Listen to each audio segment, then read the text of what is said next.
Teleaula Natal. Olá, tudo bem com você? Espero que sim. Meu nome é Yara Castro e eu sou professora de História da Rede Municipal de Natal. Eu sou baixinha, tenho 1,58 m, tenho pele clara, olhos e cabelos castanhos. Eu uso óculos. Estou vestindo um vestido preto e um casaco cor de telha. O meu sinal em libras são 2 dedos deslizando por cima da sobrancelha. Na aula de hoje, a nossa aula 10, nós vamos ver como ficou o mundo pós-Segunda Guerra Mundial. Quais as consequências dessa grande guerra que muitos acreditam ser a continuação da Primeira Guerra Mundial. Vamos ver o que é que vamos estudar hoje especificamente. No ponto 1, vamos ver as consequências da Segunda Guerra. No ponto 2, o Tratado de Potsdam. No ponto 3, vamos ver o Muro de Berlim. No ponto 4, a Guerra Fria. O ponto 5, a criação da ONU. No ponto 6, vamos ver as tecnologias e a medicina. E no ponto 7, nós vamos ver como foram as bombas na cidade de Hiroshima e Nagasaki. E então, vamos conhecer um pouquinho desse novo mundo pós-Segunda Guerra Mundial. No próximo slide, nós vamos ver um pouco, resumidamente, das consequências da Segunda Guerra. As consequências dessa guerra, elas foram sentidas em vários aspectos, sociais, políticos, econômicos e geográficos. 45 milhões de pessoas foram assassinadas pelas armas e outras 35 milhões foram feridas ou mutiladas. É um número bem expressivo. Além disso, gente, nós já vimos em outra aula, que em torno de 6 milhões de judeus foram mortos em campos de concentração. Além dos judeus, nós tivemos os mórmons, os ciganos, comunistas, negros, crianças e adultos que não se enquadravam na nova Alemanha de Hitler, que era a Alemanha ariana. Vocês devem lembrar disso, não é? No próximo slide, eu trago para você uma imagem em preto e branco, com 3 homens. 2 deles estão vestindo um uniforme. E o homem que está no meio está vestindo um terno escuro. Eles estão em frente a uma edificação, por trás dele tem alguns militares. Esses 3 homens representam os vencedores da Segunda Guerra Mundial. Da esquerda para a direita, nós temos o Churchill, que representa a Inglaterra. No meio, nós temos o Truman, que representa os Estados Unidos. E à direita, nós temos o Stalin, representando a União Soviética. Bem, esse tratado, o Tratado de Potsdam, ele foi o primeiro tratado assinado assim que terminou a Segunda Guerra Mundial, com pouco tempo. A rendição da Alemanha se deu em maio, o tratado teve uma convenção e o tratado foi assinado em julho de 1945. E o que é que dizia esse tratado? Primeiramente e novamente, a Alemanha foi culpada pela guerra. Assim como na Primeira Guerra, que a Alemanha ela recebeu toda a culpa, teve que pagar pesadas indenizações, sofreu grandes perdas de território. Na Segunda Guerra Mundial, a Alemanha também sofreu essa penalização. Além disso, alguns historiadores dizem que a Alemanha sofreu os 3 Ds, que é a democratização do país, Eles tiveram que desconstruir toda aquela estrutura totalitarista que havia.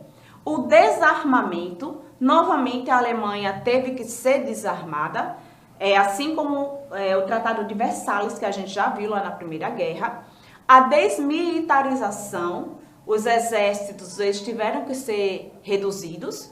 E a desnazificação, esse nome, quer dizer que aquela estrutura nazista, ela precisava ser desmontada, Ela precisava ser retirada da sociedade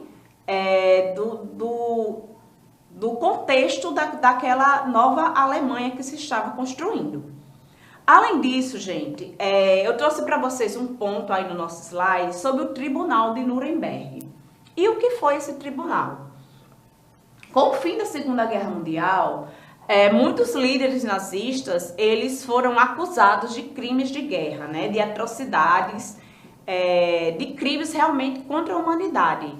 E eles foram julgados numa corte internacional especialmente criada, certo, para julgar esses crimes dos líderes nazistas, chamado Tribunal de Nuremberg. Existem algumas controvérsias éticas, né, de como foi conduzido esse julgamento, mas eu trouxe o ponto para que vocês conheçam que houve pelo menos uma tentativa, né, de julgar os principais líderes que estavam à frente do regime nazista da Alemanha. Além disso, a Alemanha ela foi dividida. Durante quase 30 anos existiu em Berlim o famoso Muro de Berlim. E a Alemanha ela ficou dividida entre o capitalismo e o socialismo. O próximo slide eu trago justamente um mapa em cores, onde a gente pode perceber melhor como foi essa divisão da Alemanha ao final da Segunda Guerra Mundial. À esquerda nós temos o mapa do país, da Alemanha, e nós temos uma legenda que nos mostra o seguinte. Em vermelho, nós temos o setor soviético, em amarelo, o setor americano, em azul, o setor britânico e em verde, o setor francês. A Alemanha foi dividida, certo, entre esses 4 vencedores aí, ao final da Segunda Guerra. E o que eu chamo a atenção, gente, é que no lado soviético, esse lado vermelhinho, ficou a capital Berlim. E a capital ela também foi dividida entre esses 4 vencedores, né?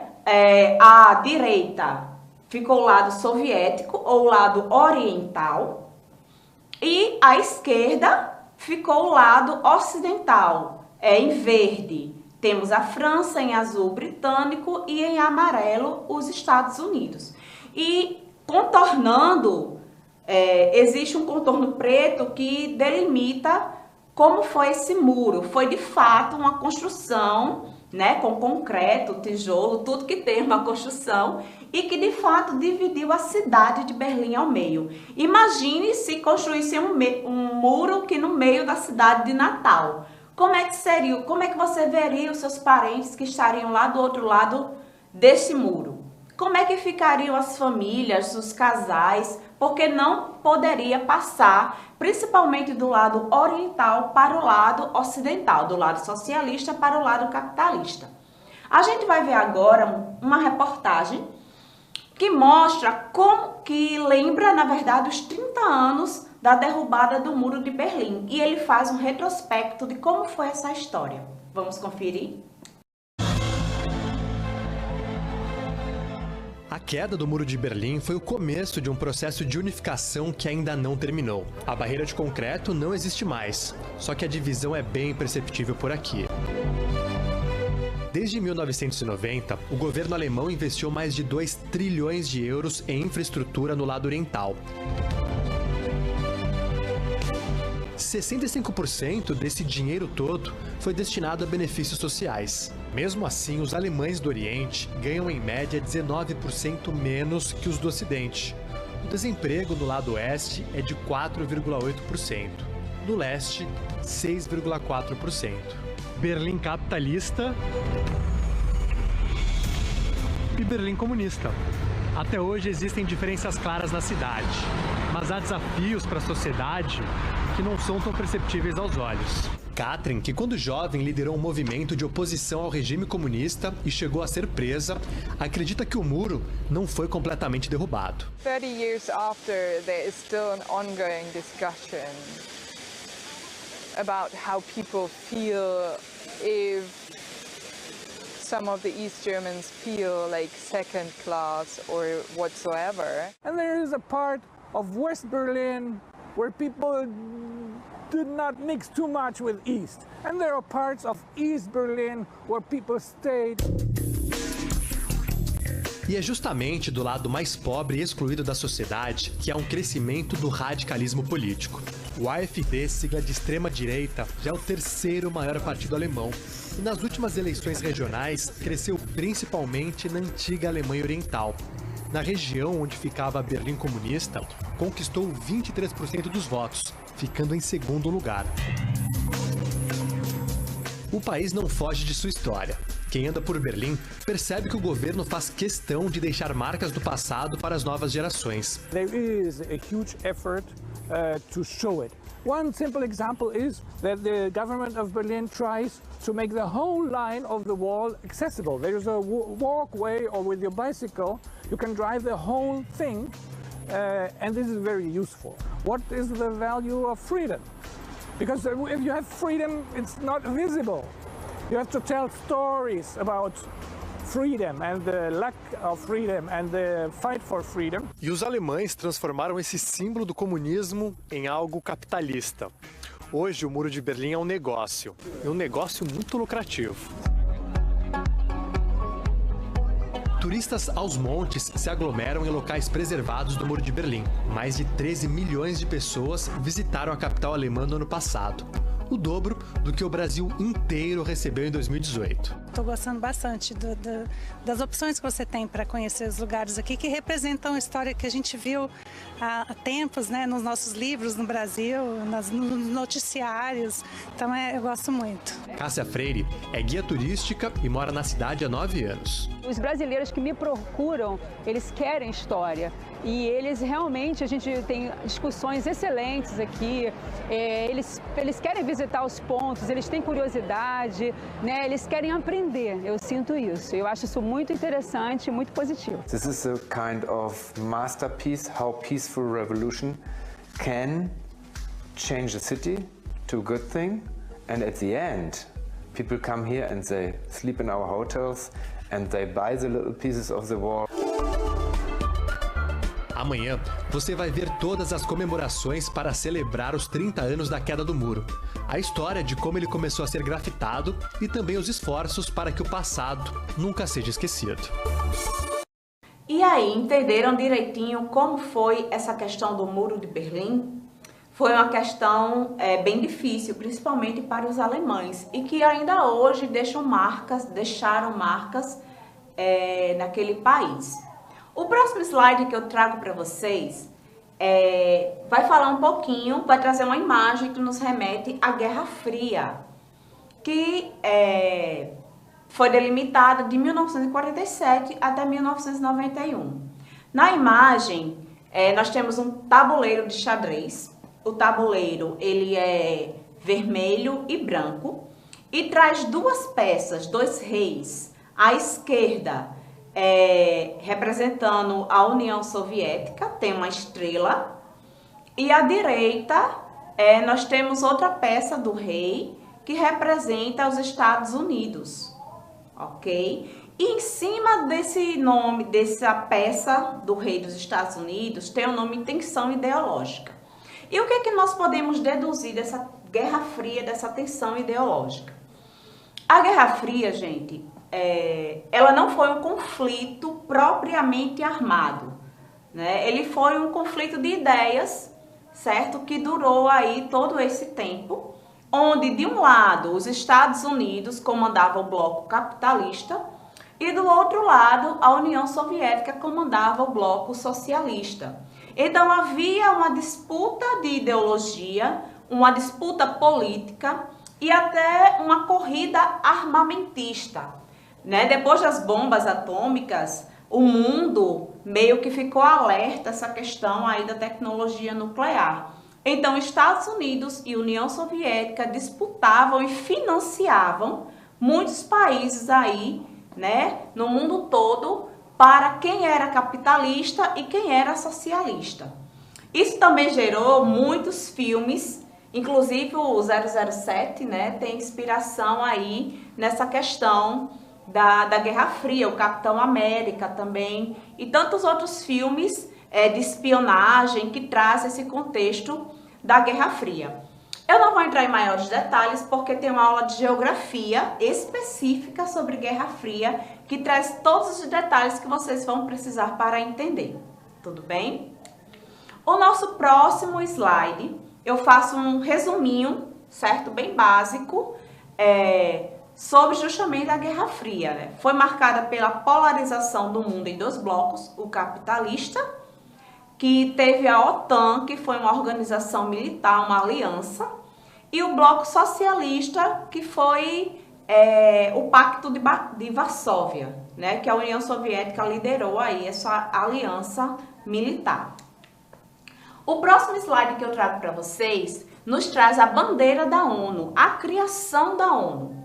Como vocês devem lembrar, lá na Primeira Guerra, a gente falou que houve uma tentativa de uma organização internacional, que foi a Liga das Nações, para ficar atenta e evitar que um novo conflito acontecesse. Infelizmente, não deu certo. Tanto é que houve a Segunda Guerra Mundial pouco tempo depois. Ao final da Segunda Guerra Mundial, houve sim a necessidade de realmente se pôr em prática essa aliança, né, essa junção, esse organismo internacional para ficar atento a essas questões, principalmente, como eu já falei, a questão nuclear. O slide ele traz a bandeira da ONU, que é um fundo azul, e ao centro tem o globo terrestre visto de cima, né, como se alguém estivesse olhando de cima a partir do Polo Norte, é ladeado por folhas de louro, que representam a paz. Então a bandeira ela foi toda pensada na intenção de transmitir essa ideia de paz. O azul em contraste com o vermelho da guerra e o branco, que mundialmente é conhecido como símbolo da paz. A ONU ela foi criada em 1945, certo? Na cidade de São Francisco, nos Estados Unidos, como resultado das conferências de paz realizadas ao final da Segunda Guerra Mundial. E quais eram os objetivos da ONU? Quais são, na verdade? Manter a segurança e a paz mundial, é o seu objetivo primeiro. Promover os direitos humanos, auxiliar no desenvolvimento econômico e no progresso social. Proteger o meio ambiente. Promover ajuda humanitária em casos de fome, desastres naturais e conflitos armados. Faz parte da ONU algumas organizações como a Organização Mundial de Saúde, né, que dita as regras e que a gente, durante a pandemia, tanto ouviu falar, né, das recomendações da ONU, a Unesco, que tem ações voltadas para a educação, e existe até um tribunal que julga os crimes de guerra, né, os crimes internacionalmente de guerra vão para um tribunal que existe na ONU. Então, hoje a ONU ela tem um poder, né, digamos assim, não vou falar controlar, mas de estar de olho nessas questões aí de conflitos ao redor do mundo. Professora, mas a ONU tem poder de impedir? Infelizmente não, né? Porque existe uma coisa chamada de soberania. Então a ONU, até determinado nível, ela não pode interferir na soberania. Mas os países membros, que são países que voluntariamente, né, se dispõem a participar das discussões em torno desses assuntos, eles procuram estratégias que promovam a paz e o entendimento das nações ao redor do mundo. Compreenderam bem? O nosso próximo slide a gente vai falar um pouquinho sobre tecnologia e medicina. E aí eu trago uma imagem para vocês. À esquerda é a imagem de dois soldados, um está deitado e o outro está com uma cruz vermelha no braço, o símbolo da cruz vermelha, e ele está como se aplicando uma medicação no braço do soldado que está deitado. Nós temos uma legenda em inglês que diz: obrigado, penicilina, ele voltará para casa.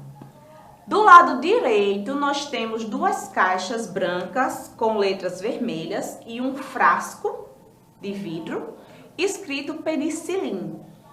E aí, vocês estão me perguntando, que medicação é essa, né? É a famosa penicilina, gente. A penicilina até hoje é uma medicação super importante para tratar diversas doenças. E a descoberta da penicilina, ela assim salvou milhares de vidas, né? Durante, no pós-guerra e, como eu falei, até hoje é uma medicação ainda muito utilizada.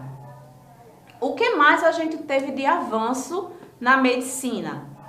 A produção em massa de antibióticos. O antibiótico, ele é uma medicação, uma das mais poderosas, tanto é que existem algumas restrições para se usar um antibiótico, né? Não é de qualquer jeito, não é qualquer gripezinha que se usa um antibiótico. Ponto 2, a transfusão de sangue. Também teve muitos avanços durante esse período aí, durante a guerra e o pós-guerra. O ponto 3, a medicina aeroespacial, que possibilitou aos pilotos voarem seguramente a altitudes elevadas e por um longo período. E o ponto 4, os estudos sobre hipotermia. Então, gente, esses estudos, eu preciso fazer uma ressalva para vocês. A maioria deles foram estudos realizados nas cobaias, nos campos de concentração nazistas. Então, existe toda uma questão ética, né, ao redor dessas descobertas.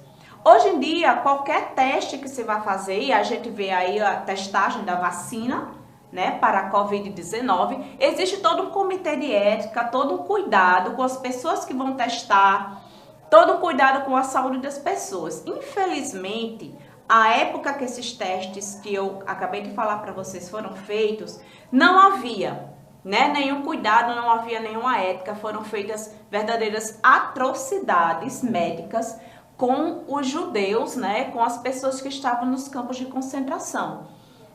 Infelizmente, essas pessoas passaram por isso. Por outro lado, houve sim um avanço, né, da medicina, de algumas técnicas, mas a gente precisa considerar a questão ética que envolve essas questões. Tudo bem? O próximo slide a gente vai falar da tecnologia, principalmente militar, de guerra. A gente já falou um pouquinho dela lá na Primeira Guerra Mundial, né? Evolução das armas, do avião, dos gases venenosos, né? Vocês lembram que a gente falou sobre isso? E hoje eu trago essa imagem para vocês. À esquerda nós temos um avião verde com uma estrela do lado. E do lado direito nós temos um radar. Ele é bem grande, né? Um radar realmente feito para captar qualquer detalhezinho, né, que aparecer aí nesse espaço.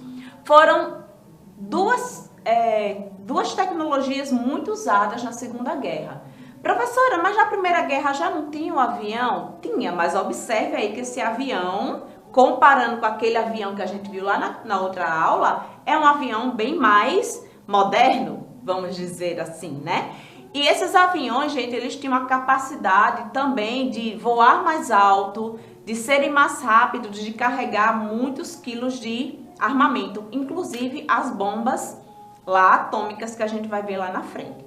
E o radar serviu principalmente para detectar a questão, né, do espaço aéreo, né, da invasão do espaço aéreo. Além disso, outra tecnologia que a gente usa muito no nosso dia a dia é o forno de micro-ondas.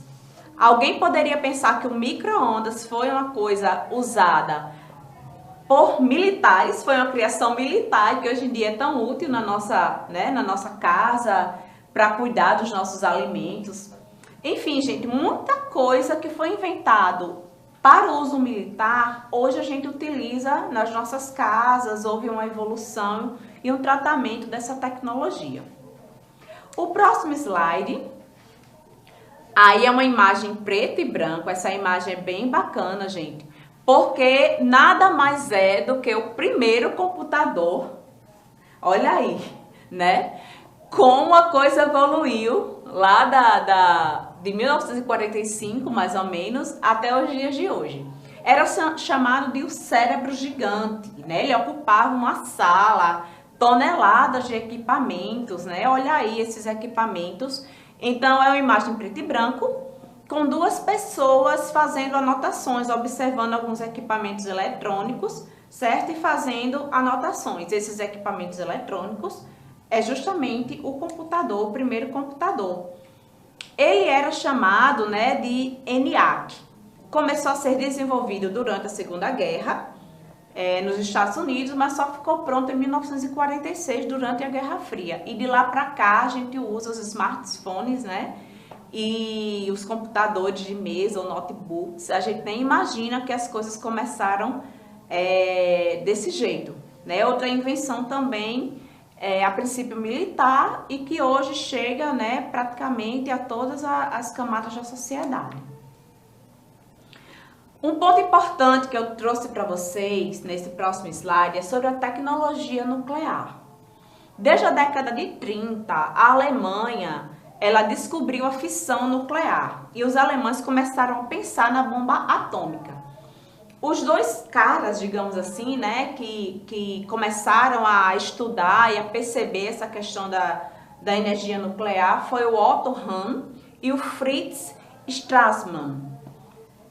O Albert Einstein, também famoso pelos seus estudos, né, ele não participou da criação da bomba, tá, gente? Ele passou, inclusive, a denunciar o risco de uma bomba atômica para o mundo. Ele chegou ainda a se comunicar com o governo dos Estados Unidos, mas ele não obteve resposta.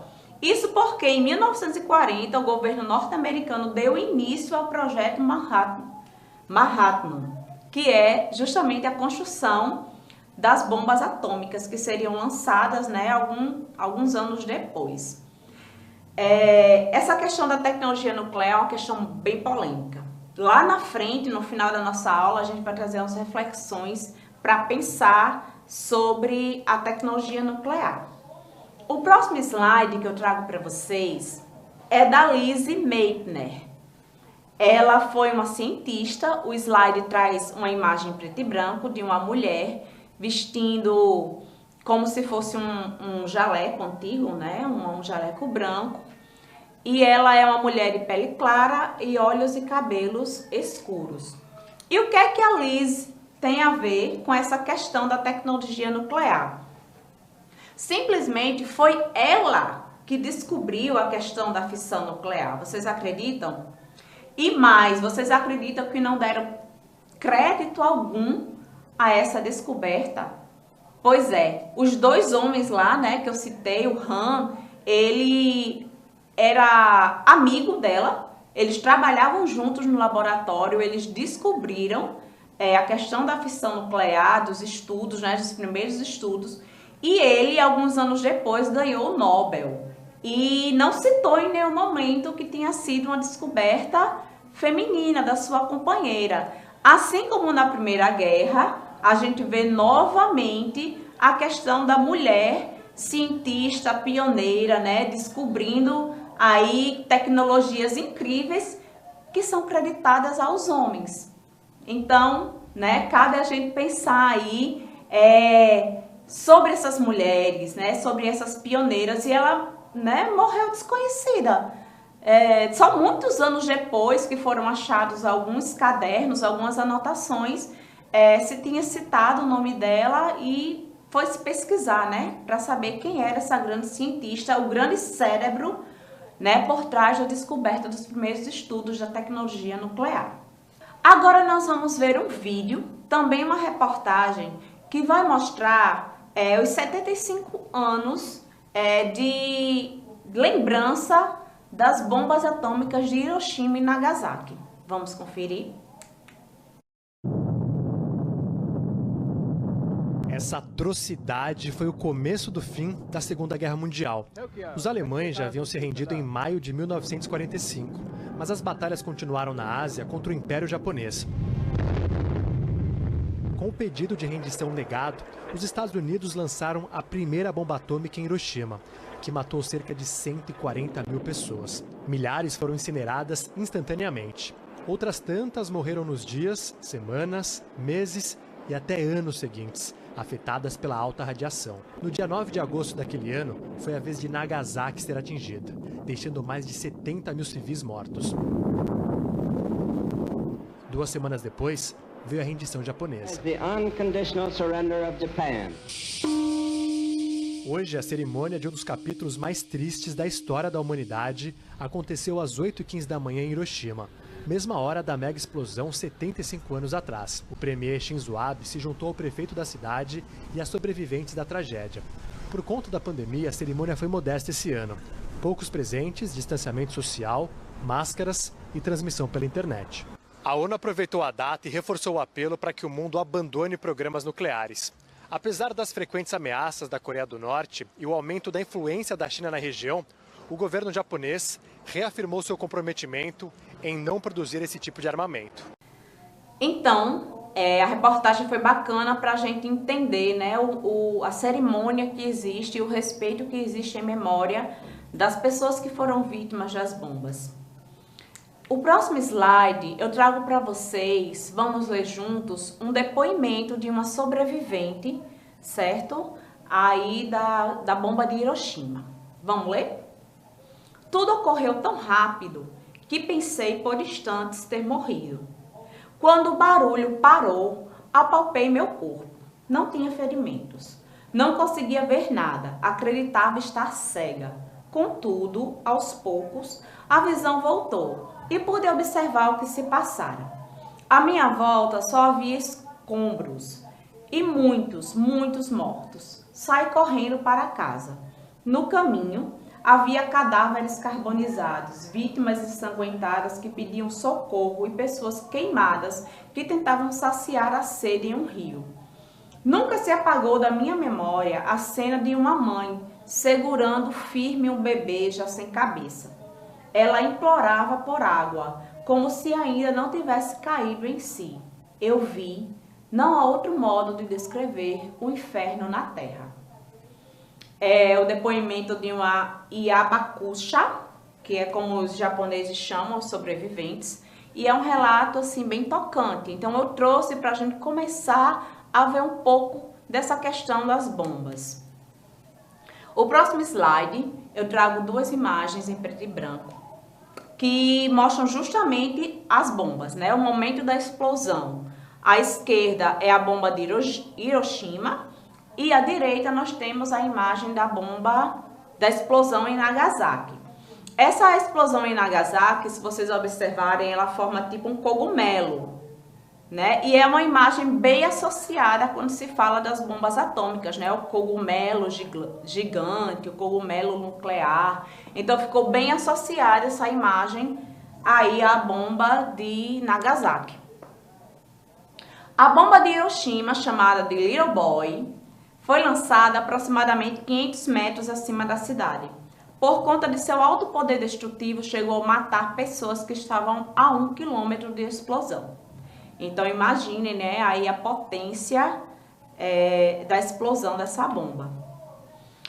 A bomba de Nagasaki, apesar de ter uma potência 2 vezes maior do que a Little Boy, a Fat Man, era o nome da bomba que foi jogada em Nagasaki, causou danos menores, porque ela caiu numa área de um parque industrial, então não tinham tantas pessoas naquele momento. Apesar disso, a bomba matou 40 mil pessoas e feriu mais de 25 mil. A explosão gerou uma nuvem em forma de cogumelo que se tornou uma das imagens mais emblemáticas do horror da bomba atômica. Cerca de 40% de Nagasaki foi destruída no ataque. Então a gente começa a pensar, né, na dimensão da destruição desse armamento. E a guerra já tinha terminado, a Alemanha já tinha se rendido, porém o Japão ele continuava combatendo. E aí os Estados Unidos lançou uma bomba no dia 6 de agosto em Hiroshima. 3 dias depois, o Japão ainda não havia se rendido, lançou a bomba em 9 de agosto em Nagasaki. E cabe a reflexão, né? Qual era a necessidade real desses ataques dos Estados Unidos às cidades?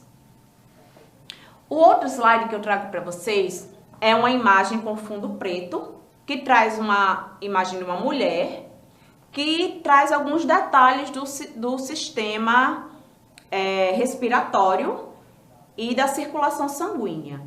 Esse slide, gente, eu trouxe para rapidamente mostrar para vocês os efeitos da radiação da bomba atômica no corpo. Muitas pessoas morreram na hora, carbonizadas, mas muitas pessoas desenvolveram doenças durante muitos anos até hoje, né? As consequências da radiação no corpo.